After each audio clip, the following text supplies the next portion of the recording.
Today I'm going to break down what the difference is between Lightroom Classic and Lightroom or Lightroom CC. I get this question all the time. All these photographers want to know, what is the difference? Which should I use? I'm going to break that down for you today. The reason why I'm making this video is because I find myself writing so many emails explaining to so many different people what the difference is between the two different versions of Lightroom and what is best for them. So what I'm going to do is I'm going to break down a few things.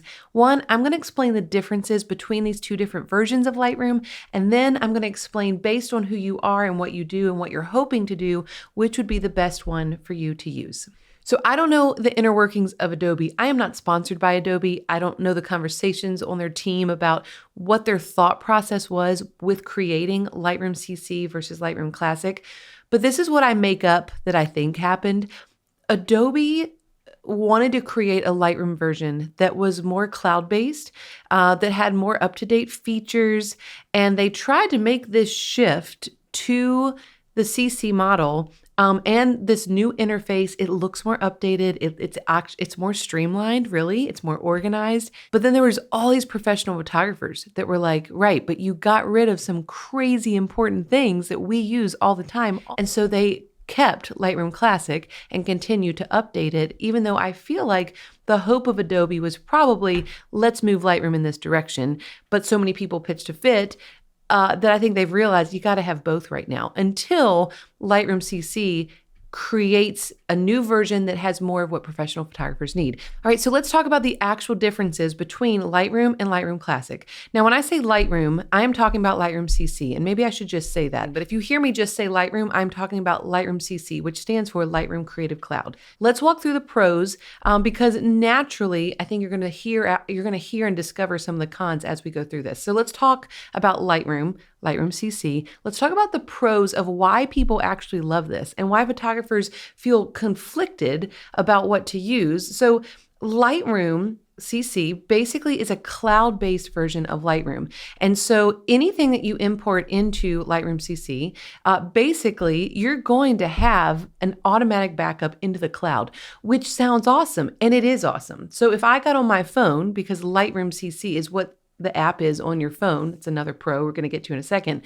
and I upload a JPEG from my phone to just edit better than an Instagram edit could do. I want to pull it into Lightroom on my phone. I'm going to see that when I open it up on my desktop, when I open up Lightroom CC on my desktop, because it's all a cloud-based system, which is great. Like, it's wonderful to have an automatic backup system. That's really cool, except for the girl that has 112,000 photos on her iPhone. That's a whole nother problem. That will be another video once I find a solution. If you have a solution for iPhone storage that you love, I've asked this before, but just leave me some comments there. All right, some other pros of Lightroom CC is that you can use it on different devices. I think this was another goal of Adobe, to create a platform where you can edit on an iPad, you could edit on your phone, you could edit on your desktop. And when you open up this program, no matter where you are, if you're logged into your account, you're going to see your images and your saved edits. And that is truly amazing when you think about it.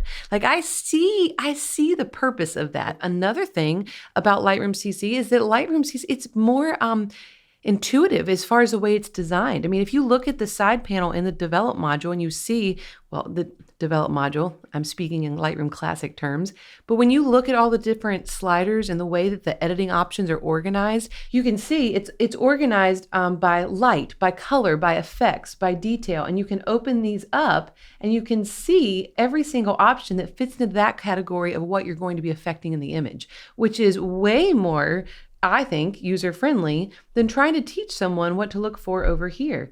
Where sure, you have a tonal curve. What is tonal curve? You have to be an experienced editor to understand that tonal curve is more an adjustment of contrast and whites and blacks and darks and all the things. What's HSL? Well, it's color, and it does say color there. What's color grading? That's a color adjustment. And so this is a little bit more, it's harder to learn Lightroom Classic if you were a beginner than it is to just view something like this, where it has light, color, effects, detail, optics, and geometry. So it is more user-friendly and more innovative in the way that it's designed on the back end. And so again, I can see if you're paying attention to the overall scope of what was Adobe trying to do with this version of Lightroom, I think Adobe was trying to build something for the amateur everyday photographer, the person who wants to just make an iPhone photo look better really quick on their phone. The person who wants to be able to edit quickly and they're not necessarily in the depths of the photography industry. So let's go back to some of our pros and make sure we hit everything for Lightroom CC. So all devices, you can edit on all devices. iCloud backup is automatic. It's easier to understand for a beginner. It's more intuitively designed. The interface is more intuitively designed. And there are more AI organizational tools. So for example, when you are loading all these images into Lightroom CC, there's automatic sorting and kind of tagging that automatically happens. It's using artificial intelligence, and it's amazing. I mean, you could type in like tree and it's going to find every picture of a tree. There's nothing like that in Lightroom Classic, right? Lightroom Classic in that regard does feel a bit like a dinosaur. And so it does seem a little outdated. All right, so now we've talked about the pros of Lightroom CC. Let's talk about the pros of Lightroom Classic.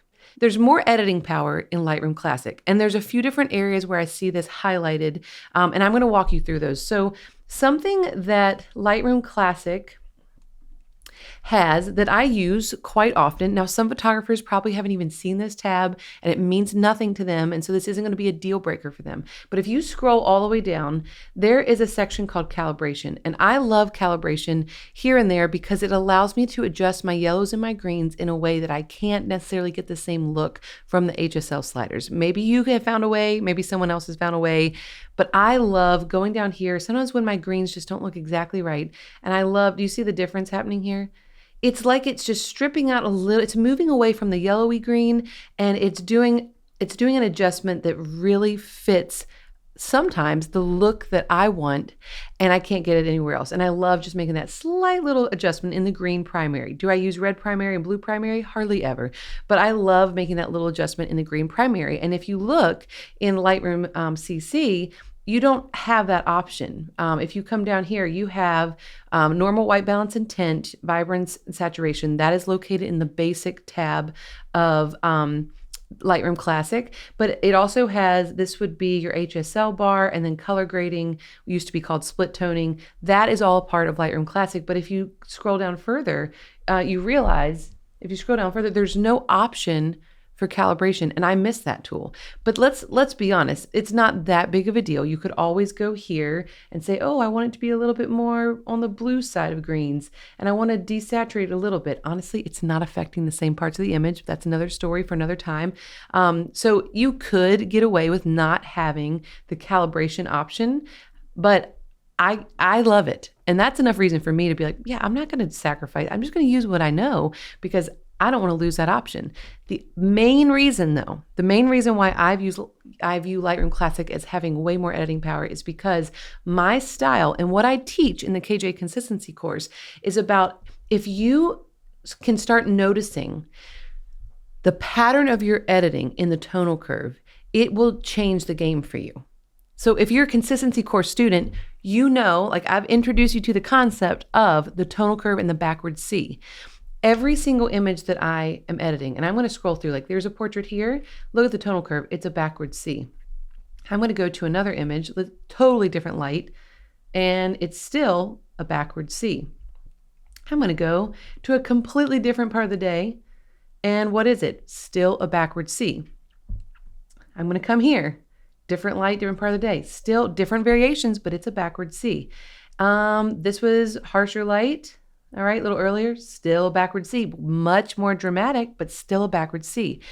I cannot teach people this in Lightroom CC because when you click on the tonal curve here, right here, you go down to here, there is no way you can see individual point curves. Like you can adjust that, but I do not like trying to find my rhythm and my backward C through a graph and through pinching sliders on a graph. I don't like that. I mean, it is, some people would say, oh, you could get close enough. But if you understand fully how much of my style is dependent on mastering the sliders of a tonal curve, and then you go into this program and you can't have your sliders on a tonal curve, you just have to manually work with a graph and kind of eyeball what you're doing. I cannot make that switch back and forth. I can't give up what I have here with the backwards C. I love being able to say, you know what, we're gonna pull the highlights down here. And yes, I see like that's adjusting that part of the graph. Like I could memorize what that part of the graph is going to do. I could memorize it if I want the heaviness. I'm going to be pulling from more of this area and adjusting more of these sliders down here. But that is, I maybe I'm old, I'm getting old and I can't adjust, but this is significant. If you don't edit with an attention to the detail of the tonal curve, that's okay. But if you do, and you have recognized the advantage of mastering the tonal curve, when you go to Lightroom CC, it's a huge loss to not have those sliders. So do you still have the tonal curve? Yes. Do you have the sliders? No. And to my knowledge, I have not found a way to drop down the sliders. I've tried a lot of things. I've done a lot of research on YouTube. It's just a part of Lightroom Classic that we lost. And that is the main reason why I can't make the switch. But let's talk about some of the other pros and other reasons why I love Lightroom Classic. There are more masking features. So I don't use masking quite as much, but there's more power in the masking features of Lightroom Classic. As a professional wedding photographer, I actually don't want a cloud-based system. It's a pro to me that Lightroom Classic is not going to take my photos, everything that I import into it, and upload it to the cloud. Why? Because the last wedding, this Montana wedding that I'm using as an example, I delivered 2,000 images from that wedding. I'm a bit of an overshooter, but even if I delivered 1,000 images from that wedding, that is still way too many raw images to be uploading to the cloud. There's no way to maintain that. And if you were to say, okay, well, I'm going to upload this wedding and then remove it from Lightroom, well, that defeats the whole purpose of using Lightroom CC and being able to sort through photos that are organized so well, find them so easily, have them backed up. If you're just going to take them out of there after they're done and edited, why would you not just use Classic? I view Adobe's Lightroom CC as an amazing tool for someone that's just getting started. But what I have found through my emails with photographers and students is that once they dive in and they really start taking their editing seriously, like they really want to learn and understand, they get a little bit frustrated. And the disservice of Lightroom CC and then moving to Lightroom Classic is that it does seem like it's more confusing. But if you just started in Lightroom Classic and had good training and a good course and a good tutorial to understand how it works, it would serve you better in the long run. Because Lightroom CC is not set up in a way to serve someone that's constantly uploading hundreds and thousands of raw files consistently. That you could use it to be great for a workflow for like, if you wanted to create a collection within Lightroom of just some of your favorites, then you could sync that collection, even from Lightroom Classic, you could sync that collection in the cloud and access those files on your phone or on your iPad and edit them from a device and get them ready for Instagram. Like, that's a great workflow, but the overall workflow of working fully 100% in Lightroom CC is not going to work for me as a professional wedding photographer. All right, so let's talk about this before we go. If Lightroom Classic is only has 3 features editing-wise that Lightroom CC doesn't have, is that a big enough reason for you to choose Lightroom Classic over Lightroom CC? If you are a KJ student and you own the KJ Consistency course, and this is a course where I literally break down the entire side panel of the Develop module. The reason why this is so important is because it is not a course that just says like, hey, here's how I edit. It's a course that says, hey, here's what all of these things do to your images. It's the exact thing. This is the exact part of the image that this slider is affecting. Let's look at a lot of problem images, and I'm going to help you notice the problem and then be able to go down the side panel and find the solution slider. So a lot of people don't go into that level of depth with their knowledge of Lightroom. And so they just kind of like haphazardly edit. And if that is you, it's going to seem more appealing to edit with Lightroom CC because the interface is more user-friendly and it's geared towards beginners.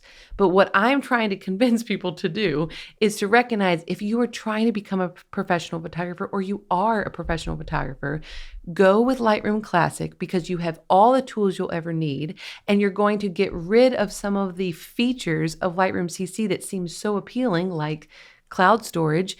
And you're going to start to realize once you get further into your career, I have way too many images to even use that feature. So if you're a very, very, very new beginner, Lightroom CC is the way to go. If you are seeking out a professional future as a photographer, then dive into Lightroom Classic and let it become your best friend. So maybe I should end the video by saying, if you're a KJ student, please be a Lightroom Classic student. Please be a Lightroom Classic photographer. It will make so much more sense to you. You will have more ease of use. You will be able to find exactly what you're looking for to be able to practice what I'm teaching you. If you are just getting started, super beginner, you're not shooting anything in RAW, I think Lightroom CC would be just fine. But don't get too attached, because what if you fall in love with photography and you want to go pro? Then I'm going to advise you to go over to Lightroom Classic. If you want more information about free classes, free trainings, courses on editing, on lighting, on posing, all of it, watch me shoot in real life every single month, plus get on Zoom calls with me every month and ask me questions face to face, I do that. I don't know if you know that, but I do every single month. And it's awesome. It's one of my favorite things that we do with our students. So that is through All Access, which is our behind the scenes membership. But if you are a part of our other courses, we have an amazing online community that's supportive and kind and encouraging and actually helpful. All of those things are linked below. I would love to have you join in. Thank you for watching, and I will see you next time.